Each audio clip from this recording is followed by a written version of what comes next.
If I'm the president of a university and I came to you at NIH and said, I need $10 million to research a cure for nephritis, and I took that $10 million and spent $5 million of it renovating the vice provost home, that would be morally repugnant, wouldn't it? It would. If I were a college president and I came to NIH and asked for $20 million to research a cure for dementia, and I took $5 million of that and used it to buy a yacht for my university, that would be morally repugnant, wouldn't it?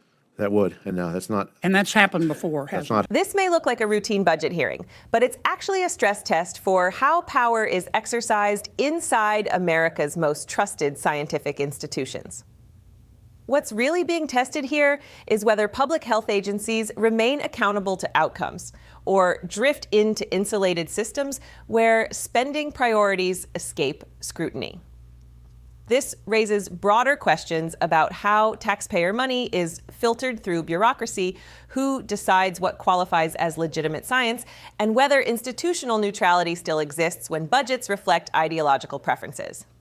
In this video, we'll break down how oversight collides with authority, why financial transparency matters as much as scientific innovation, and what this exchange reveals about the future credibility of federally funded research. Thank you. Senator Kennedy. Doctor, you don't look like Satan to me. I hope not. Some of my colleagues have accused you of everything but abandoning your children to wolves. Do you hate medical research? I've devoted my life to medical research, Senator. Do you hate the NIH?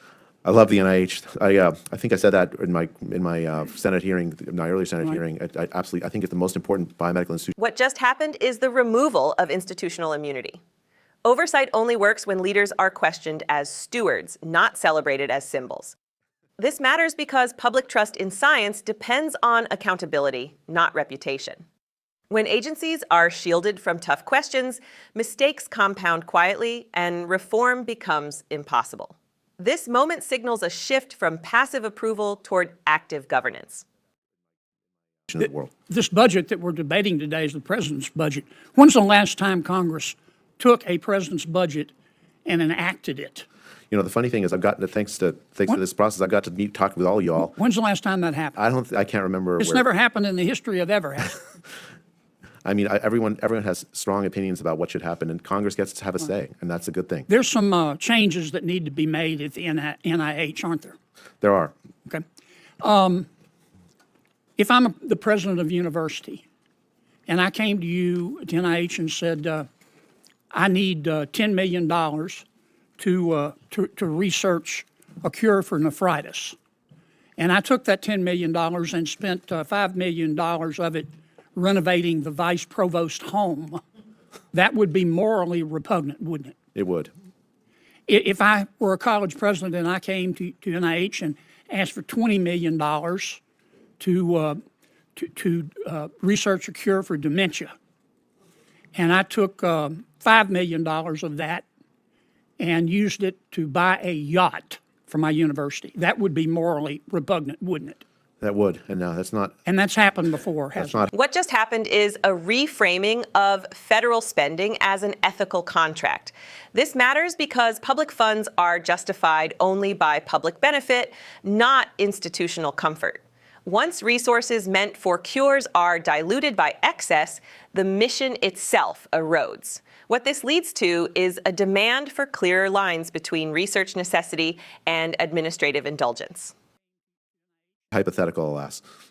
And there's been a lot of talk about the difference between direct costs, spending the money, for example, on researching cures for nephritis, and indirect costs, overhead. Harvard, for example, with a $53 billion endowment, spends 69% of its money from NIH on overhead, does it not? I haven't looked at the latest numbers, but it's definitely in that range. Yale spends 67.5% on overhead, does it not? Again, roughly in that range, yes. So all this money spent on overhead is money that's not being spent on medical research, is that right? Well, it's for fixed costs of like lab space and things, but also sometimes for other things. So it's some of it's absolutely necessary. What just happened is a challenge to normalized inefficiency. This matters because overhead is invisible to the public, but decisive in outcomes. When fixed costs quietly consume the majority of funding, fewer breakthroughs occur while budgets continue to grow.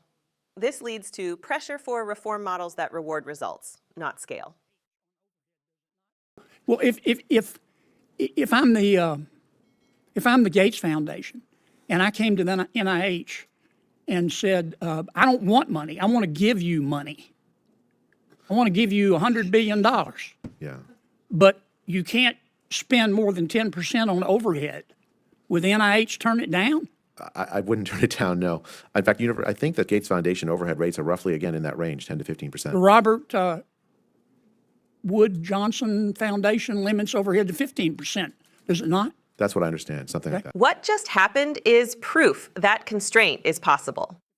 This matters because it dismantles the argument that high overhead is unavoidable. If private foundations can cap administrative spending, federal agencies can too. This leads to renewed debate over whether NIH budgeting reflects necessity or habit. Now, I want you to think in terms of the American people and the importance of medical research. What do you think is more important? And we have finite resources. Okay, and I support giving resources to NIH. I think NIH does breathtakingly innovative work. But if you ask the American people, would you rather give money to research cerebrovascular disease, or would you rather give $142,000 to the Seattle Children's Hospital to study how to use telehealth to improve access to gender-affirming care?